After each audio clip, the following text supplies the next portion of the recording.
17절에서 26절까지의 말씀을 교독하도록 하겠습니다.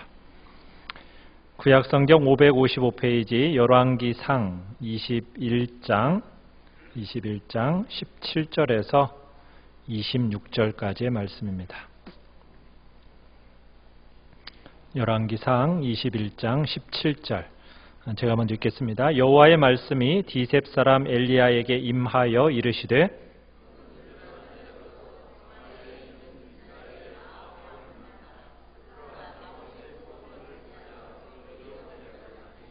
너는 그에게 말하여 이르기를 여호와의 말씀이 내가 죽이고 또 빼앗았느냐고 하셨다 하고 또 그에게 이르기를 여호와의 말씀이 개들이 나봇의 피를 핥은 곳에서 개들이 내 피 곧 내 몸의 피도 핥으리라 하였다 하라.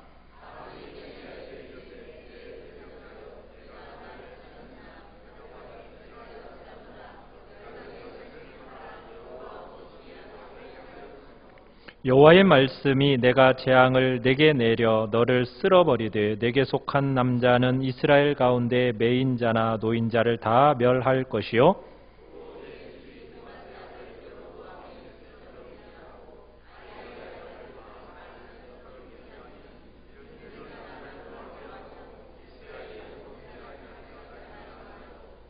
이세벨에게 대하여도 여호와께서 말씀하여 이르시되 개들이 이스라엘 성읍 곁에서 이세벨을 먹을지라.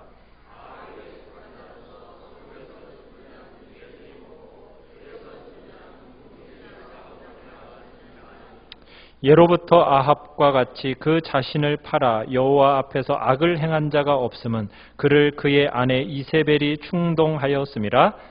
그가 여호와께서 이스라엘 자손 앞에서 쫓아내신 아모리 사람의 모든 행함같이 우상에게 복종하여 심히 가증하게 행하였더라. 아멘. 오늘 말씀의 제목을 같이 한번 읽어보겠습니다. 시작. 당신의 인생을 끌고 가는 힘은 무엇인가? 당신의 인생을 끌고 가는 힘은 무엇인가? 출퇴근 시간이 되면 지하철역에는 어마어마한 사람들이 이렇게 모이고 지나다닙니다. 그때 느끼는 것이 있습니다. 사람들이 너나 할 것 없이 출퇴근 시간에는 뛴다는 겁니다. 자, 왜 뛸까요? 왜 뛰냐고 물어보면 적지 않은 사람들이 이렇게 대답한답니다.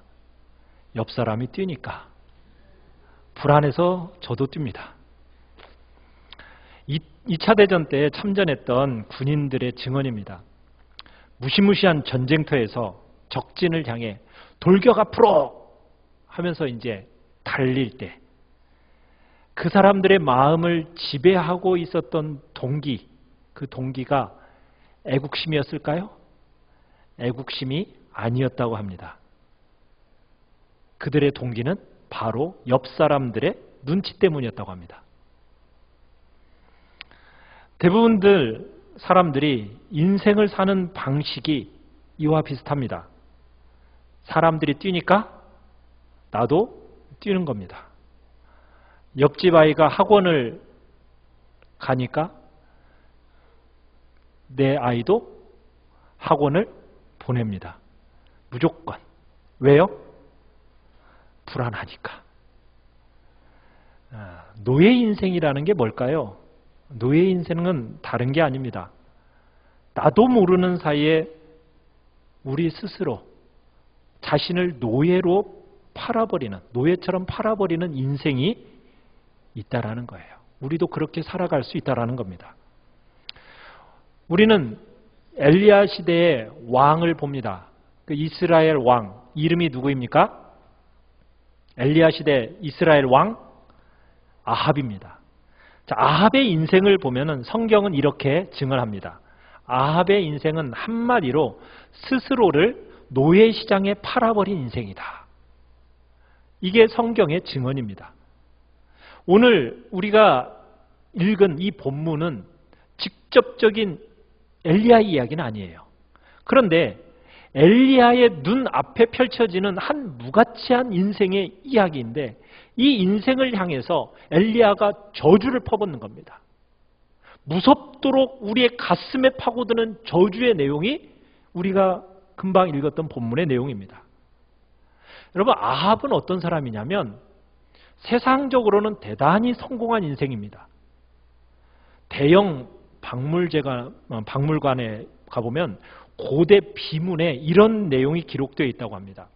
BC 850년경 아시리아 제국의 살마네셀 3세가 쳐들어왔는데 아람 지방, 시리아 지방의 연합군이 이 아시리아와 격돌해서 아수르를 격파했다. 이때 이 아수르를 격파시킨 왕들 중에 특히 아합이라는 왕은 강력한 군대였다. 이렇게 기록되어 있다는 거예요. 그러니까 아합은 그 시대에 있어서 강력한 왕으로 평가받고 있다는 겁니다. 뿐만 아닙니다. 아합은 경제적으로도 상당한 성공을 거두었습니다. 열왕기상 오늘 본문 21장 말고 20장에 가보면 이스라엘과 아람왕 베나닷과의 전투가 벌어집니다. 이때 두 번에 걸친 전투, 이 전투에서 아합은 당당히 승리를 거둡니다. 그 결과 이 이스라엘이 아람이라는 이 군대를, 아람이라는 이 강대국을 경제 동맹국으로 삼아버립니다. 뿐만이 아니라 다메섹, 이 아람의 수도가 다메섹인데 이 다메섹을 교차 지역으로 만들어서 그곳에서 이스라엘이 자유무역을 할 수 있게 만들어버립니다.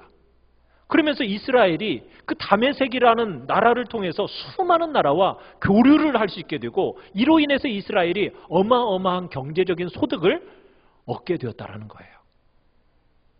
그런데요, 성경은 아합의 인생에 대해서 어떻게 평가를 하느냐? 오늘 읽었던 본문 25절을 다시 한번 봅시다. 25절을 다시 한번 읽어보겠습니다. 시작. 예로부터 아합과 같이 그 자신을 팔아 여호와 앞에서 악을 행한 자가 없음은 그를 그의 아내 이세벨이 충동하였음이라. 자, 여기서 보면 예로부터 아합과 같이 그 자신을 어떻게 했다고요?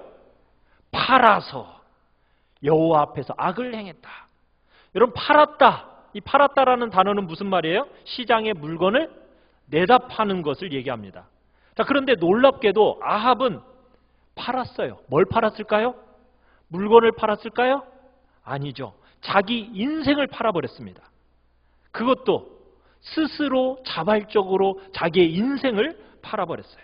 한마디로 자기 인생을 스스로 노예로 팔아버린 인생, 이게 아합에 대한 성경의 평가입니다. 아합은 군사적, 정치적, 경제적으로 대단한 성공을 거두었던 사람이었지만 하나님의 눈앞에는 그 아합이라는 인생은 일말의 가치도 없는 노예 같은 인생이었다. 이게 성경의 평가입니다. 누군가에 의해서 강요된 게 아닙니다. 스스로 자신을 팔아버렸습니다. 자신의 인생을 팔아버렸습니다. 성경은 냉정하게 결론을 내립니다. 여러분, 성경이 보여주는 이 단면을 우리가 좀 더 깊이 들여다보고자 하는데, 먼저 잠깐 언급한, 우리가 앞에서 언급한 아람 전쟁을 잠깐 보기를 원해요. 20장으로 한번 넘어가 보면은 아람 전쟁이 20장에서 이제 이스라엘과 아람이 1, 2차 전쟁을 펼치게 됩니다. 여러분, 그런데 이 아합과 아람 왕 사이 이 전쟁은 원래 아합이 승리할 수 있는 전쟁이 아니에요. 아람이라는 나라가 훨씬 더 강대국입니다. 아합은 또 어때요? 아합의 인생 삶을 보면은 하나님 앞에 불의한 삶이잖아요. 그런데 하나님께서 이 아합을 긍휼히 여기셨어요. 전쟁의 주인이신 하나님이 상식적으로 아합의 손을 들어줄 수 있어요, 없어요? 들어줄 수 없는데 이 당시 이 아합이 아람이라는 나라와 전쟁을 해서 아합으로 하여금 이기게 했다라는 거예요. 그것도 누가 지원을 해서요? 하나님이 아합을 지원해 줘서. 그것도 멀리서 지켜보는 가운데 하신 것이 아니라 강력하게 개입하시면서 1차 전쟁에서 이기게 하십니다. 우리 20장 13절을 한번 읽어보겠습니다. 20장 13절 시작.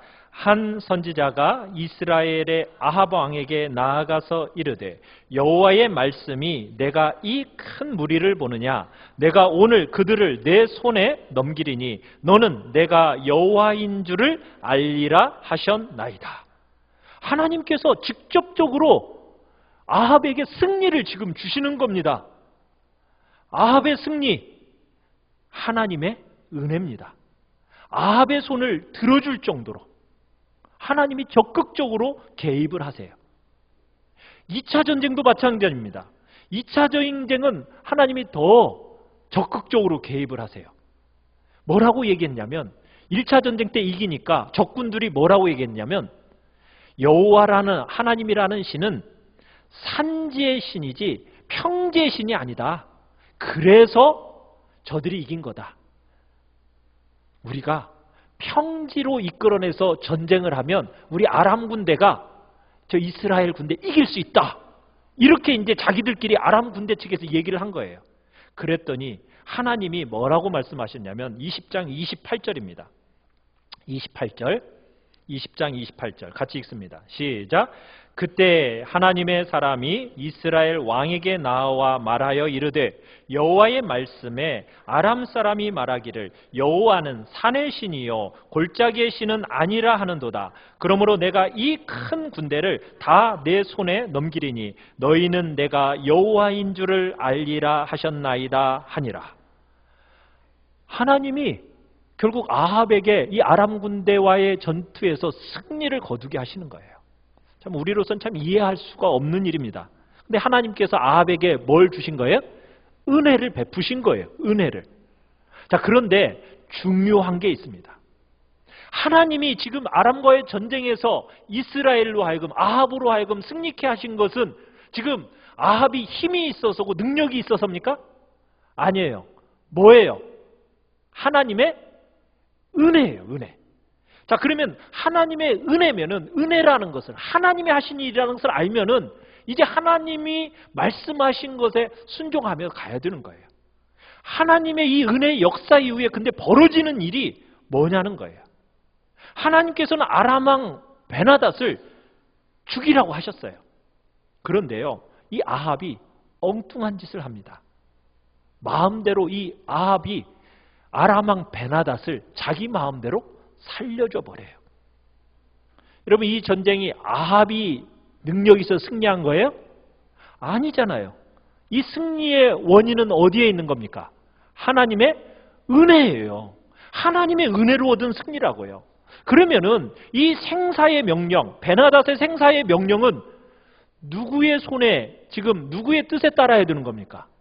은혜를 베푸신 하나님의 뜻에 따라야 되는 거예요. 하나님께 이 생사가 달려있는 건데 아합은 전적으로 순종해야 할 이 순종을 순종하지 않아요. 자기 마음대로 해버립니다. 그러면서 이 베나닷을 살려줘 버려요. 왜 살려줬을까요? 이유는 뭘까요? 우리 34절로 넘어가 봅시다. 20장 34절 같이 한번 읽어보겠습니다. 20장 34절 시작. 베나닷이 왕께 아뢰되 내 아버지께서 당신의 아버지에게서 빼앗은 모든 성읍을 내가 돌려보내리이다. 또 내 아버지께서 사마리아에서 만든 것 같이 당신도 다메섹에서 당신을 위하여 거리를 만드소서. 아합이 이르되 내가 이 조약으로 인해 당신을 놓으리라 하고 이에 더불어 조약을 맺고 그를 놓았더라. 자, 왜 베나닷을 살려줬을까요? 베나닷을 살려준 이유가 무엇일까요? 자기에게 이득이 되니까. 이득이 안 된다고 생각했다면 아마 놓아주지 않을 것입니다. 그런데 베나닷 죽여봤자 아람과의 관계가 껄끄러워지고 긴장 관계만 만들어지고 국력 소모만 일어나고 결국은 손해가 될 것이라는 이 지극히 인간적인 계산으로 딱 계산해 보주니까 이거 베나닷을 살리는 것이 더 이득인 거예요. 그러니까 내가 이 베나닷을 살려서 도리어 경제적 파트너를 만들어서 아람을 통해서 내가 돈을 많이 벌어보겠다. 여러분, 아합의 머릿속에서 나온 계산입니다. 그러면 지금 아합을 움직이고 있는 것은 무엇입니까? 무엇이 아합을 움직이고 있는 겁니까? 인간의 이득이에요. 자기의 욕심입니다. 하나님께서 베푸신 은혜가 있는데 그 은혜에 대해서 반응할 줄 모르고 그 은혜에 이끌려가는 인생이 아니라 그 은혜와는 상관이 없이 아합을 이끌고 있는 것은 뭐예요? 오로지 자기 눈앞에 있는 실리입니다. 실리. 그 실리를 따라가서 이 모든 일들을 결정하는 거예요. 하나님께 감사하는 인생이 중요한 이유가 뭔지 아세요?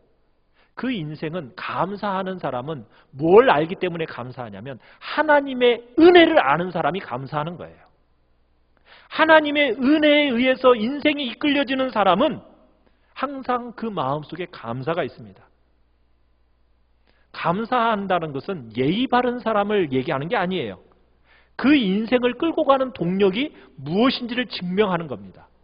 감사하는 사람은 어떤 사람이에요? 하나님의 은혜를 아는 사람이에요. 하나님의 은혜에 반응하고 그 은혜가 끌고 가는 인생입니다. 그래서 감격이 넘치는 거예요. 그런데 돈에 끌려다니는 인생, 자신의 이득에 끌려다니는 인생, 욕심에 끌려다니는 인생은요, 절대로 감사가 없습니다. 감격이 메마를 수밖에 없어요. 사랑하는 성도 여러분의 인생은 무엇에 끌리고 있습니까? 여러분의 인생을 끌고 가고 있는 힘은 무엇입니까? 그건 평소엔 잘 안 나타나요. 그런데 인생의 중요한 사건들이 딱 일어나면 그 속살이 싹 비쳐요. 여러분, 그러기에 무섭게 여러분들의 속을 한번 냉정하게 여러분 속을 살펴봐야 됩니다. 내 인생을 끌고 가는 힘이 무엇일까? 분명히 존재합니다. 여러분의 인생을 끌고 가는 것이 분명히 존재해요. 그런데 내 인생을 끌고 가는 원동력이 무엇인가? 경제적인 위기가 딱 닥치잖아요. 그러면은 그 사람의 속사람이 확 드러납니다. 무엇이 그 인생을 끌고 가는지.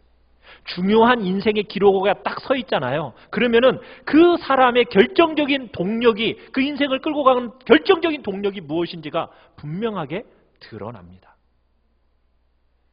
아람과의 이 전쟁을 통해서 아합 속에 인생의 내부를 깊게 들여다보게 해주는 중요한 기회였어요. 아합을 끌고 가는 것은 뭐였다고요? 하나님의 은혜가 아니었어요. 자신의 이득이요, 자신의 실리요, 욕심이었던 겁니다. 그런데 이 결정적인 사건이 어디에서 나타나냐면 열왕기상 21장에서 나타납니다. 열왕기상 21장은 나봇의 포도원 사건이에요. 하루는 아합 왕이 화병으로 몸살이 나서 누워버렸습니다. 왜 화병이 났느냐면 자기 궁궐 옆에 아름다운 포도원이 있었어요. 이제 아합이 계획을 세운 겁니다. 그래, 내 왕궁 옆에 내 왕궁을 좀 확장 좀 해야겠다. 어떻게 보면은 뭐 신도시 개발과 비교할 수 없는 아주 중요한 건설 프로젝트를 나름대로 세운 거예요. 특별히 20장에서는 어떤 일이 있었습니까? 아람 왕을 물리쳤잖아요. 그러니 아합의 기세가 얼마나 솟았겠어요.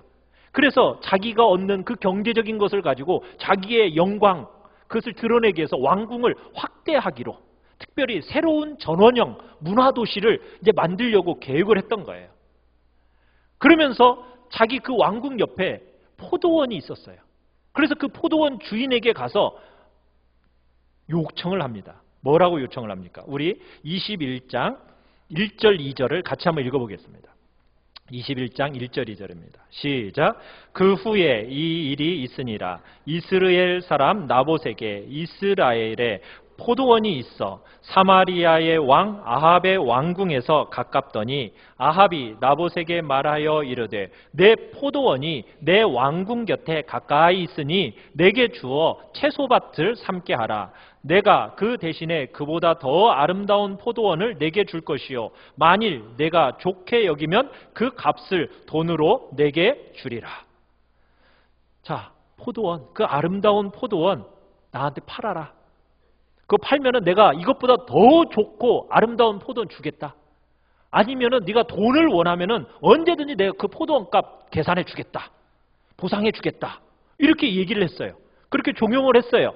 자, 그랬더니 자, 주인인 나봇이 어떻게 하죠? 기꺼이 팔았나요? 아니요. 거절을 합니다. 이 거절을 하니까 이 아합이 어떻게 됐어요? 화병에 걸렸어요. 침상에 누워버렸습니다. 답답해서. 자, 그랬더니 이제 누가 옆에서 지켜봐요? 부인이 지켜봤어요. 이세벨이 지켜봤어요. 참 기가 막힌 노릇 아닙니까? 왜 기가 막혀요? 아합은 누구예요? 왕이잖아요. 아니, 왕이 달라는데 안 주면 어떻게 하면 돼요? 어떻게 하면 됩니까? 그냥 힘으로 뺏어버리면 되잖아요. 그런데 왜 그거 가지고 가슴앓이 하고 있어요? 이해가 되지 않는 거예요. 자, 그러면은 우리는 여기서 좀 이상한 점이 있어요. 왜요? 아합이 이 나봇의 땅을 왜 힘으로 못 뺏었을까요? 이유가 있어요. 땅에 대한 하나님의 준엄한 명령 때문입니다. 땅에 대한 하나님의 명령이라는 것은 이스라엘의 어떻게 보면은 존립의 근거가 됩니다. 마지막 보루와 같은 말씀이에요. 어떤 말씀이냐면 하나님께서 이스라엘 백성들에게 땅을 팔지 말라. 땅은 내 것이다 라고 하나님이 말씀하셨던 거예요. 레위기 25장 23절에 이런 말씀이 있습니다. 토지를 영영이 팔지 말 것은 토지는 내 것임이라. 너희는 나그네요 우거하는 자로서 나와 함께 있느니라. 땅의 소유권이 누구에게 있다고요? 하나님께 있다고요. 여러분, 이것을 이해하기 위해서는 고대 이스라엘의 그 땅의 의미를 알 필요가 있어요. 하나님은 아브라함에게 약속을 하셨죠. 창세기 12장에 뭐라고 약속하셨어요? 가나안 땅을 너와 내 자손에게 주겠다. 너의 후손들에게 그 땅을 주겠다. 하나님이 약속하셨어요. 자, 그 후에 이스라엘 백성들이 애굽 땅에 들어가잖아요. 애굽 땅에서 종살이 하다가 430년 만에 풀려납니다. 풀려나서 이제 그 후손들을 어디로 이끌고 가시죠? 가나안 땅으로 이끌고 가셔서 그 가나안 땅을, 약속의 땅을 기업으로 주십니다. 그들에게 있어서 이 땅이라는 것은 단순한 부동산이 아니에요. 하나님께서 그들을 종되었던 집에서 구원해 주신 열매로서 이 땅을 주신 거예요. 그래서 이 땅이라는 것은 하나님께서 이스라엘에게 주신 은혜입니다. 은혜의 일부입니다. 그래서 하나님은 모세와 여호수아를 통해서 그 각 지파별로, 집안별로 땅을 분배해서 주었어요. 그 각 집안의 땅이 그 다음에 그 후손들이 그 땅을 계속해서 이어가도록 하나님이 허락하셨어요. 그러면서 그 땅은 절대로 어떻게 하지 말라고요? 팔지 말라. 영원히 팔 수 없었던 거예요. 아무도 그리고 그 땅을 빼앗을 수가 없었습니다. 이 땅은 일정 기간 빌려줄 수는 있을지 모르지만 완전히 팔 수는 없었어요. 이스라엘 너희는 단지 관리자에 불과하다. 하나님께서 이스라엘에게 땅을 선물로 주신 거예요. 그러니 그 땅은 누구의 거예요? 하나님의 것이에요. 이스라엘 사람들은 관리자일 뿐이에요. 만약 흉년이 와서 땅을 팔 수밖에 없다. 그런 지경에 이르면은 땅을 팔았더라도 친족들이 다시 그 땅을 사서 그 사람에게 다시 돌려주는 겁니다. 그렇지 않을 경우에는 매 50년마다 희년이라는 제도가 있어서 원 소유주에게 다시 돌려줘야 됐습니다. 이런 제도가 있어서 땅이라는 것에 대해서 하나님이 함부로 사고 팔 수 없도록 엄하게, 준엄하게 명령을 내리셨던 거예요. 그랬기 때문에 이 아합조차도, 이 망나니 같은 아합조차도 그 부분에 대해서 겁을 내고 이 사실을 감히 스스로 할 수가 없었던 거예요. 그런데 옆에서 보는 이세벨은 이스라엘 사람이에요? 아니에요? 아니에요. 이방적인 관점으로 보니까 말도 안 되는 얘기예요. 웃기는 얘기예요. 그러니까 이방 여인에게 이 아합이 어떻게 하냐면 결정권을 쓱 밀어넣습니다. 자기는 참아. 할 수 없으니까. 누구에게? 부인한테 쓱 미는 거예요. 자기 손으로는 차마 나봇을 죽일 수 없으니까 부인한테 쓱 밀어가지고 이세벨로 하여금 나머지 일을 처리하도록 넘기는 겁니다. 지금 이게 오늘 21장의 사건이에요. 그래가지고 결국에는 이 나봇을 이세벨이 모함해가지고 죽입니다. 그리고는 그 땅을 차지해버리는 사건이 나타나는 거예요. 결국 이 아합은 자기 이득, 자기 욕심, 이것으로 지금 자신의 인생을 끌고 가고 있는 거예요. 그래서 하나님께서 아합을 향하여 남기신 마지막 한마디, 아까 읽었던 25절에 뭐라고요? 너는 노예 인생이다. 내가 너에게 자유를 주었건만 너는 시장에다가 너 자신을 물건 팔듯이 내 인생을 팔아버린, 노예로 팔아버린 인생이구나 하면서 아합의 밑바닥을 보여주기는 사건이 바로 이 사건입니다. 자, 그런데 이에 비해서 아합과 전적으로 대조된 한 인물, 이 사람은 나봇입니다. 여러분, 이 나봇이라는 사람은 정말 위대한 사람이에요. 여러분, 그냥 땅 팔아버리면은 나봇 안 죽어도 됐어요. 이 나봇이라는 인물을 어떻게 보면 참 융통성도 없고 고집불통인 것 같은 그런 영감 같은 생각이 들어요. 지금 현재 포도원보다도 훨씬 더 좋은 것으로 바꿔주겠다잖아요. 더 높은 가격을 요구할 수도 있잖아요. 자, 그러면은 자기 자신과 가족을 참으로 위해서 왕의 총애를 받을 수 있는 기회잖아요. 여러분, 이런 거래 누가 싫어해요? 자, 그런데 이거 왕하고 거래만 잘하면은 얻을 것이 더 많은 거예요. 잃을 게 별로 없다고요. 이 거래를 하자고 해서 마땅히 뛸 듯이 기뻐했어야 돼요. 자, 그런데 나봇은 어떻게 한다고요? 거절을 해요. 거절하는 이유를 우리 3절을 21장 3절을 같이 한번 읽어봅시다. 21장 3절 시작. 나봇이 아합에게 말하되 내 조상의 유산을 왕에게 주기를 여호와께서 금하실지로다 하니.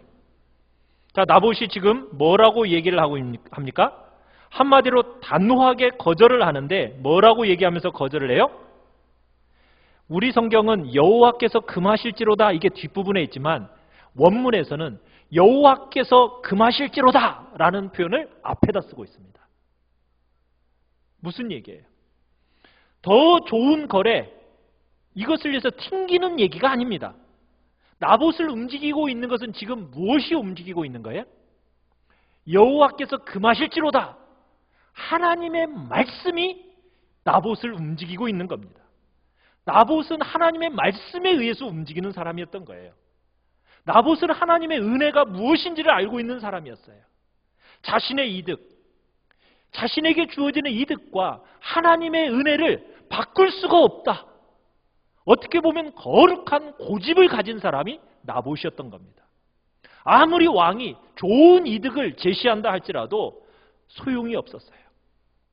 내가 받은 하나님의 은혜, 그 은혜의 감격으로 사는 인생이기 때문에 하나님의 명령, 내 마음대로 저버릴 수 없다라는 거예요. 나봇은 하나님의 은혜가 무엇인지를 아는 사람이었고 그 은혜를 따라 살아가는 사람이었어요. 그래서 나봇의 인생을 끌고 가는 것은 뭐였습니까? 하나님의 은혜였어요. 결국 나봇은 이 하나님 말씀 따라가다가 어떻게 됩니까? 죽임을 당합니다. 그래서 나봇의 인생은 어떻게 보면 순교자적 인생이라고 볼 수가 있는 거예요. 얼마나 위대한 결단이었는지. 성경은요, 이 나봇의 이야기를 성경 한 장을 걸쳐서 이야기하고 있어요. 한 장을 전체를 할애하면서 하나님은 이 의로운 나봇의 순교를 하나님께서 인정하고 계시고 이 나봇의 이 순교에 대해서 하나님이 도저히 참지 못해서 의로운 자를 피를 흘린 이 아합에 대해서 어떻게 하십니까? 끝장내버리십니다. 하나님께서 나봇을 죽인 이 아합에 대해서 아까 우리가 읽었던 엘리야의 저주를, 엘리야가 하나님을 대신해서 저주를 이 아합과 이세벨에게 쏟아붓는 겁니다. 그리고 하나님께서 아합을 처단하시는 이유 중에 가장 근본적인 이유를 나봇의 순교로 잡고 있는 거예요. 나봇과 아합, 너무나도 대조적인 인생입니다. 아합은 이 땅에서 잘 나가는 인생이었습니다. 전쟁에서도 이겼습니다. 어떻게 보면 이 나라를 경제적으로, 정치적으로, 외교적으로 굉장히 정말 좋게 만들어낸 그 시대에 있어서 영웅 같은 왕입니다. 그런데 아합은 자기의 인생을 시장바닥에 던져버린 싸구려 인생이요, 가치 없는 인생이라고 하나님은 평가를 내리시고, 이에 비해서 나봇은 어떻게 보면은 비참한 죽음으로 끝마쳐진 인생이었지만 하나님은 그의 평생을 인정하시면서 하나님의 은혜에 이끌려온 인생이라고, 하나님의 말씀을 붙들고 죽음을 각오했고 결국에는 그 말씀 붙들고 순교했던 인생이었다고 하나님이 인정하시면서 평가하시면서 하나님이 나봇을 높여주고 계시는 겁니다. 사랑하는 성도 여러분, 하나님께서 우리의 인생을 평가하십니다. 무엇을 가지고 판단하실까요? 하나님은 한 가지입니다. 다른 것으로 평가하지 않으십니다. 너의 인생을 이끌고 온 그 결정적인 동력이 뭐냐는 거예요. 하나님의 백성들에게 있어서 너에게 정말 무엇이 너의 인생을 붙들고 너의 삶의 근간으로 삼고 있느냐? 하나님의 은혜로 살고 있느냐? 하나님께서 보시는 인생이란 과연 무엇입니까? 한마디로 은혜에 대한 반응이에요. 반응. 내가 너에게 이런 모든 것들을 은혜로 베풀었건만 너는 그 은혜에 대해서 어떻게 반응하며 지금 살고 있는가? 사랑하는 성도 여러분, 바울은 우리에게 고린도전서 15장 10절에 이렇게 분명히 얘기합니다. 그러나 나의 나된 것은 하나님의 은혜로 된 것이니 내게 주신 그의 은혜가 헛되지 아니하여 내가 모든 사도보다 더 많이 수고하였으나 내가 아니요 오직 나와 함께 하신 하나님의 은혜로라. 그리스도인은 은혜로 살아가는 사람들입니다. 그리고 그 은혜가 동력이 되어서 그 은혜에 감사하고 감격하며 살아가는 사람이 바로 성도입니다. 불교에서는요, 선행을 뭐라고 하면 적선한다라는 표현을 씁니다. 적선. 여러분, 적선이라는 의미가 무슨 뜻이죠? 적선. 적선한다라는 것은 말 그대로 선을 쌓는다는 개념이에요. 선을 쌓는다는 개념. 기독교의 선행은요, 이와는 정확히 그 반대입니다. 우리는 선을 쌓는 삶을 사는 게 아니에요. 우리는 어떤 삶을 살아가는 존재들입니까? 우리는 이미 은혜로 받은 것들을 흘러보내는 삶을 사는 존재예요. 기독교는요, 이미 우리는 하나님께 다 받았습니다. 여러분 다 받으셨나요? 아직도 못 받으셨어요? 다 받았어요. 이미 내 안에 받은 것은 너무 크고 많아요. 모든 것을 다 받았어요. 받지 않을 것이 없을 정도로 그렇게 많은 것을 받았습니다. 그래서 고린도전서 4장 7절에 이렇게 얘기해요. 내게 있는 것 중에 받지 아니한 것이 무엇이냐? 내가 받았은즉 어찌하여 받지 아니한 것 같이 자랑하느냐? 우리 모든 것을 하나님께로부터 받았어요. 그런데 불교는 뭘 얘기하는 거예요? 우리는 받은 것이 없다. 받은 것이 없으니까 어떻게 해야 돼요? 내 안에 없는 것을 하나씩 하나씩 쌓아야 된다라고 얘기합니다. 그런데 기독교는 뭐예요? 받은 것이 너무 많다. 은혜 위에 은혜를 받은 존재다. 너무 많이 받아서 나는 그 많이 받은 것을 어떻게 해야 된다? 넘쳐서 흘러 보내야 된다. 내가 받은 은혜가 너무 커서 감사하고 감격해서, 그래서 내가 하나님 앞에서 착한 일을, 선한 일을 해나간다. 이게 우리 기독교인의 선행의 근거입니다. 다른 종교의 선행과 우리 기독교의 선행에 하는 근본적인 이유가 다른 거예요. 그 빅톨 유고의 레미제라블이라는 소설이 있습니다. 그 레미제라블에 나오는 주인공이 누구인지 아세요? 장발장입니다. 장발장. 장발장은 빵 하나 훔쳤다가 결국 잡혀서 감옥에 들어갔고, 그 감옥에서 무려 몇 년이요? 19년이라는 그 인생을 감옥에서 보내게 됩니다. 그리고서는 출소하게 돼요. 그 마음에는 어떤 마음으로 가득 찬 채 나오게 되냐면 세상에 대한 적개심을 가지고 나옵니다. 그런데다가 정과자라는 이름이 딱 붙어 있으니까 누구 하나 반겨주는 사람이 없었어요. 그런 그를 뜻밖에도 반겨주고 환대해주는 한 사람이 있었습니다. 그게 이제 미리엘 신부예요. 그 미리엘 신부가 이제 장발장을 환대해줘요. 맛있는 따뜻한 그 음식으로 깨끗한 잠자리까지 쫙 줍니다. 오랜만에 정말 따뜻한 음식에 그리고 깨끗한 잠자리에 누리면서 그렇게 쉬었는데 떠나려고 하는 순간 그만 그 마음의 충동을 이기지 못하고 뭘 훔쳐서 가져갑니까? 은 접시를 훔쳐서 가져가요. 자, 훔쳐서 가져가다가 결국 걸립니다. 잡힙니다. 또 누구에게? 경찰에게 잡혔어요. 자, 신부에게 다시 이 장발장이 끌려왔어요. 끌려왔을 때 이 미리엘 신부가 뭐라고 얘기를 하죠? 그 은접시는 내가 준 것입니다. 내가 은초 때까지 가져가라고 했는데 왜 이 은초 때는 왜 안 가져갔습니까? 이것도 가져가세요. 장발장은 그 순간 뭘 경험했을까요? 은혜를 경험합니다. 그 순간부터 그의 인생은 착한 인생이 됩니다. 그리고는 버려진 코제트란 아이를 잘 키우면서 헌신적인 삶을 살고 그리고는 그의 인생에 있어서 많은 사람들에게 좋은 영향력을 끼칩니다. 사랑하는 성도 여러분, 중요한 것은 그 인생을 착한 인생, 선한 인생, 우리는 그렇게 말하는 것이 아닙니다. 장발장이 단순히 착한 인생을 살아간 게 아니라 어떤 인생을 살아간 거냐? 은혜에 반응하는 인생을 살아간 거예요. 은혜에 반응하다 보니까 그 결과 착한 인생이 나타난 겁니다. 우리 그리스도인의 인생도 마찬가지입니다. 우리가 도덕적으로 또 다른 사람들에게 착하게 살아가는 이유가 뭡니까? 우리가 적선하듯이 선을 쌓는 개념으로 여러분 도덕적이고 착한 인생을 살아갑니까? 아닙니다. 우리는 그렇게 출발하지 않습니다. 우리 그리스도인의 인생은 무엇으로 출발하는 인생이에요? 은혜에 대한 반응으로 살아가는 인생입니다. 그 은혜에 반응하며 인생을 살다 보니까 그 인생이 어떻게 될 수밖에 없는 거예요.